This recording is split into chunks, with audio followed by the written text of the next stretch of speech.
অনেক মা বোনরা নামাজ আদায় করে না, অনেক সন্তানরা নামাজ আদায় করে না, অনেক বাবারা পর্যন্ত নামাজ আদায় করে না। ও বাবা, তোমার দাড়ি সাদা হয়ে গেছে, তোমার এক পা কবরে চলে যাচ্ছে, এখনো তোমার ভিতরে কেন পরিবর্তন নাই? ও বাবা, তুমি কেন এখনো ফজরের ওয়াক্তে ঘুমে থাকো? তোমার কি এখনো কবরের চিন্তা মাথার মধ্যে ঢুকে নাই? তোমার মতো কতজন কবরে বাসী হয়ে গেছে, তুমি কি করবা? তোমার কাছে আমার প্রশ্ন রেখে গেলাম। 23 নাম্বার, পূর্ণ রাত নফল আদায় করার সওয়াব।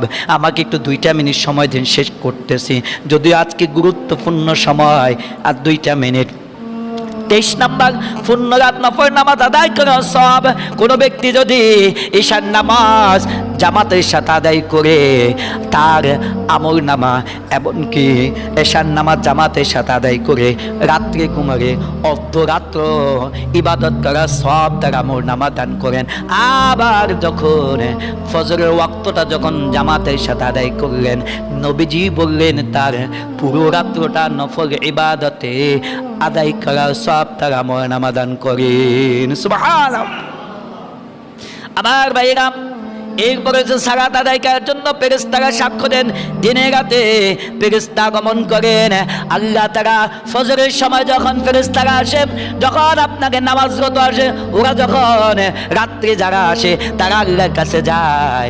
আল্লাহ বলেন, ও ফেরেশতারা, দুনিয়াতে আমার বান্দারে কি অবস্থা দেখেছো?